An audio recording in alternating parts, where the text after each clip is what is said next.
اچھا، بجٹ کی تیاری آپ کی حکومت نے شروع کر دی ہے، بجٹ میں کوئی اچھی خبریں بھی آئیں گی عوام کے لیے؟ بجٹ جو ہے وہ کیو بلاک بناتا ہے، یعنی کہ فائنانس منسٹری بناتی ہے، تو وہ مجھے یہ پتا ہے کہ بڑا دن رات کام ہو رہا ہے۔ ابھی 2-3 دن پہلے مجھے کو رات کو 11:30 بجے ابھیشیک صاحب کا فون آیا، وہ دفتر میں ہی بیٹھے ہوئے تھے،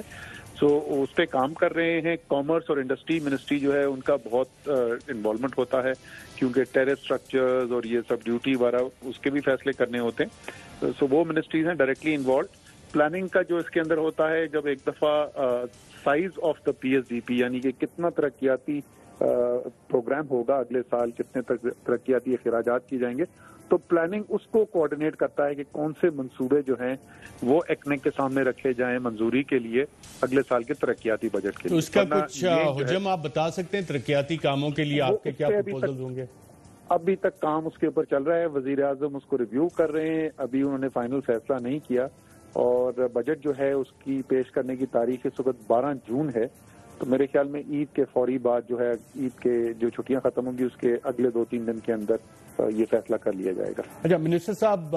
جو بزنس وغیرہ سارے افیکٹ ہوئے ہیں، پوری دنیا میں ہوئے، پاکستان میں بھی ہوئے، اس بجٹ میں کوئی ایسے انیشیٹوز ہیں کہ جاب کریشن وہ ہو سکے؟ کیونکہ آپ نے جب لاسٹ ٹائم بتایا تھا کہ لاک ڈاؤن کی وجہ سے اتنے جابز جا سکتی ہیں، اتنے لوگ بے روزگار ہو سکتے ہیں، اب لاک ڈاؤن ایفیکٹولی پورے ملک میں تقریباً اٹھ گیا ہے، تو فگرز وہی آپ کے رہیں گے یا کہ اب کوئی اس میں امید کی جا سکتی ہے کہ جو پی ٹی آئی نے وعدے کیے تھے اس کے مطابق ان پہ عمل درآمد ہو کے کوئی نئے انیشیٹوز ہمارے سامنے آئیں گے؟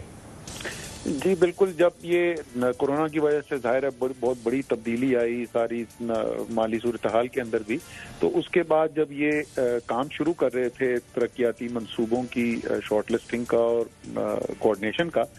تو سیکٹری پلاننگ کے ساتھ میری جو میٹنگ ہوئی تھی اس میں میں نے ان کو یہی گائیڈ لائن دی تھی کہ دیکھیں آپ نے اب 3 چیزوں کو ترجیح دینی ہے۔ ایک، صحت کی نظام کے لیے جو ہمیں انویسٹمنٹس چاہیے وہ ہر صورت میں ہم نے مینٹین بھی کرنا ہے اور کوشش کر کے اس کو بڑھانا بھی ہے۔ دوسرا، فوڈ سیکیورٹی، خوراک کی فراہمی جو ہے وہ بہت بڑی ترجیح ہے، کیونکہ ابھی ہمیں اس کا اندازہ ہوا ہے کہ پاکستان کو ایک وجہ جو ہم بہت زیادہ مشکلات میں نہیں گئے وہ یہ تھی کہ ہم اپنی خوراک خود پیدا کرتے ہیں، اور وہ دوسری ترجیح تھی۔ اور تیسری یہ کہ ایسے منصوبے جن سے جلد روزگار کے مواقع پیدا ہو سکیں، جاب کریشن کی جا سکے، تو یہ 3 ٹاپ پرائرٹی کی ہیں، اور انشاءاللہ جو فائنل ہوگا تو اس کے اندر آپ کو جھلک نظر آئے گی ان کی۔ اچھا، آپ کی حکومت نے این ایف سی ایوارڈ کے لیے کمیشن کا اعلان کیا ہے جس پہ سندھ حکومت کے تحفظات سامنے آئے ہیں، نون لیگ نے خرم دستگیر صاحب اسے اسلام آباد ہائی کورٹ میں چیلنج کر رہے ہیں، تو جو کانسٹیٹیوشنل آبجیکشنز اٹھائے ہیں سندھ حکومت نے یا نون لیگ اٹھا رہی ہے، اس کو وفاقی حکومت ایڈریس کرنے کا ارادہ رکھتی ہے؟ میں ارشد بدقسمتی سے آپ جو پریس کانفرنس کی بات کریں میں نے وہ سنی نہیں، یا جو ٹیلی ویژن پروگرام پہ انہوں نے آپ کو کہا تھا وہ میں نے سنا نہیں، مجھے نہیں پتا وہ کیا کانسٹیٹیوشنل ایشو اٹھا رہے ہیں، لیکن ظاہر ہے کہ جب کانسٹیٹیوٹ کیا تھا تو اس سے پہلے ساری کنسلٹیشن بھی ہوئی ہوگی اور اٹارنی جنرل کا ویو بھی لیا ہوگا، تو ظاہر ہے وفاق نے جو کیا ہے وہ وفاق سمجھتا ہے کہ یہ آئین اور قانون کے مطابق ہے۔ تو اس میں ایک پوائنٹ اٹھ رہا ہے ایڈوائزر آن فائننس کے حوالے سے کہ جناب فائننس منسٹر اس میں شریک ہو سکتے ہیں بٹ ایڈوائزر آن فائننس نہیں ہو سکتے۔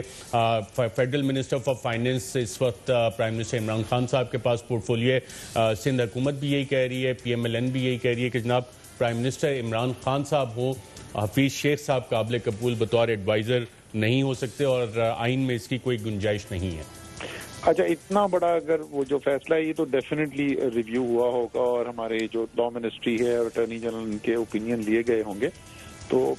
مجھے ایگزیکٹ آرگیومنٹ نہیں پتا، لیکن مجھے یقین ہے کہ یہ اتنی بڑی چیز ایسے نہیں ہو سکتا کہ ہو گئی ہو بغیر سب تھنکنگ کے، لیکن جیسے میں نے کہا میں پروگرام سے پہلے مجھے بدقسمتی سے پتہ نہیں تھا کہ یہ ایشو ہے، ادروائز میں آپ کو ریزننگ ہے وہ بھی بتا دوں۔ دوسرے ایشو پہ آ جاتے ہیں، این سی او سی کو آپ ہیڈ کرتے ہیں، چیئر کرتے ہیں، اب لاک ڈاؤن ملک میں ختم ہو گیا، جو آپ کی پروجیکشنز تھی نمبر سے وہ اسی حوالے سے برقرار رہیں گے، کیونکہ جب ہم نے کل چیف منسٹر صاحب سے پوچھا جو کہ ان میٹنگ میں کبھی کبھار وہ بھی ہوتے ہیں این سی سی میں ہوتے ہیں، تو انہوں نے مڈ جون کی ہمیں فگرز بتائیں کہ جو آپ کے پاس پروجیکشنز تھیں کہ مڈ جون تک 2 لاکھ کا پازیٹیو کرونا کیسز ہوں گے اور تقریباً 4700 پاکستانی موت کا شکار ہو سکتے ہیں لاک ڈاؤن میں ایز کمی کرنے کی وجہ سے. کیا یہ فگر صحیح ہے یا آپ اس کو بڑھتا ہوا دیکھ رہے ہیں یا کم ہوں گی؟ یہ دیکھیں، ایک تو یہ ایک سیٹ آف پروجیکشن ہے ہماری، وہ ایک سے زیادہ پروجیکشنز ہوتی ہیں. 3 پروجیکشنز کا بتایا تھا جس میں سے ایک یہ والی پروجیکشن بھی تھی. بالکل صحیح کہہ رہے ہیں. 3 مختلف پروجیکشنز ہمارے پاس ہوتی ہیں. جو ایک چیز جو میں ڈیفینیٹلی کہہ سکتا ہوں، وہ تو بالکل منطقی سی بات ہے، وہ کوئی بھی سمجھ سکتا ہے کہ جتنی آپ اوپننگ اپ کریں گے تو اس سے کیسز میں اضافہ ہوگا. تو اس کا سمت تو بالکل کلیئر ہے کہ اگر زیادہ اوپننگ کریں گے تو اس میں اضافہ ہوگا. اس اضافے سے کتنے ایگزیکٹ کیسز ہوں گے اس کی ایسٹیمیشن کرنے کی کوشش ہم ضرور کرتے ہیں، لیکن وہ اتنا زیادہ ایکوریٹ نہیں ہوتا. ہمیں یہ پتا ہے کہ ابھی تک جو ہم نے فیصلے کیے ہوئے تھے اور ہسپتال کا جو نظام ہے، جو ہاسپٹل بیڈز ہیں، جو آکسیجن کی کیپیسٹی ہے، آئی سی یو بیڈز ہیں اور وینٹیلیٹرز ہیں، اور اس کے علاوہ جو سپلائیز مہیا کرنی ہوتی ہیں ہمیں این ڈی ایم اے کے ذریعے، وہ ہم جون کے آخر تک ہمیں کانفیڈنس ہے کہ جو ڈیزیز پروجیکشن ہے اس کے لیے ہم کورڈ ہیں. اللہ تعالیٰ نے ابھی تک کرم کیا ہے، امید ہے کہ آگے بھی رہے گا. لیکن جب بھی اس بات کا ذکر ہوتا ہے تو وزیر اعظم بھی اور میں بھی ہمیشہ یہ کہتے ہیں کہ اس کا انحصار اس پر بھی ہوگا کہ پاکستانی کتنی احتیاط کرتے ہیں. اگر احتیاط رکھیں گے تو انشاءاللہ تعالیٰ حالات جو ہیں وہ قابو سے باہر نہیں ہوں گے. اچھا، گورنمنٹ آف بلوچستان نے کیا آپ کو یہ کمیونیکیٹ کیا ہے این سی او سی کو کہ ٹیسٹنگ کٹس کی ان کو کمی واقع ہو رہی ہے، اور کل ان کا یہ فیصلہ ہوا ہے کہ جو کرٹیکل پیشنٹس آئیں گے جن میں سمٹمز ہوں صرف ان کے ٹیسٹ کیے جائیں، اور ٹیسٹنگ جو ہے گریجولی اب کم ہوتی جائے گی، کیونکہ اگر گورنمنٹ آف بلوچستان کو یہ پرابلمس ہو رہے ہیں تو کیا باقی جگہ ٹیسٹنگ کٹس ہیں اور بلوچستان کی ٹیسٹنگ کیپیسٹی بڑھانے کے لیے کوئی اقدامات ہیں آپ کے ذہن میں؟ اچھا، یہ میں بلوچستان کے ساتھ، میرے پاس چیف منسٹر بلوچستان کا میسج بھی آیا تھا. میری جنرل افضل چیئرمین این ڈی ایم اے کے ساتھ ڈسکشن بھی ہوئی تھی آج صبح میٹنگ کے اندر. اس وقت ایک تمام صوبوں کی طرف سے ایک مطالبہ آ رہا ہے کہ ایک آٹومیٹک ٹیسٹنگ کا جو مشین ہے وہ سب چاہتے ہیں کہ وہ ان کو پرووائڈ کی جائے.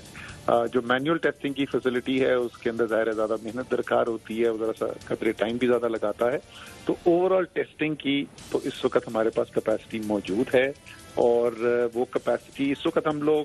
13-14 ہزار کے قریب روزانہ ٹیسٹ کر رہے ہیں. کیپیسٹی اس وقت ملک کے اندر لگ بھگ 25 سے 30 ہزار کے درمیان موجود ہے. تو اس وقت اسپیئر کیپیسٹی موجود ہے، ٹیسٹنگ کیپیسٹی کی شارٹیج نہیں ہے. ہاں، آٹومیٹک مشین جو سب مانگ رہے ہیں وہ اتنی نہیں ہے کہ سب کو مہیا کی جا سکے. منسٹر صاحب، جو شوگر کمیشن کی رپورٹ ہے فورینزک، اس حوالے سے کوئی اپڈیٹس ہیں آپ کے پاس؟ اسی ہفتے آ جائے گی یا کہ ڈیلے ہو رہی ہے؟ کیونکہ چند خبریں آ رہی تھیں، میری اطلاع تو ہے کہ، اور منسٹر فار انفارمیشن نے بھی کہا کہ شاید عید سے پہلے آ جائے. آپ کو امید ہے عید سے پہلے آ جائے رپورٹ، یا کہ ڈیلے ہونے کے چانسز ہیں؟ جی، آج ہم نے پوچھا تھا سوال اس کے بارے میں کہ رپورٹ کب تک ایکسپیکٹڈ ہے، توقع ہے، اور وہ وہی جو انفارمیشن منسٹر نے کہا، ہمیں تو یہی جواب دیا گیا تھا کہ اگلے 2-3 دن کے اندر یہ رپورٹ متوقع ہے. تو اس حوالے سے کیا کابینہ کا کوئی خصوصی اجلاس بھی بلانے کا ارادہ ہے آپ کا؟ وہ تو چونکہ کابینہ نے آرڈر کیا تھا کہ اس کو رپورٹ کی جائے، ایک کمیشن آف انکوائری کا اپروول جو ہے وہ کابینہ سے لیا گیا تھا. تو رپورٹ جب بھی آئے گی تو وہ کابینہ کے ہی سامنے پلیس کی جائے گی. رائٹ.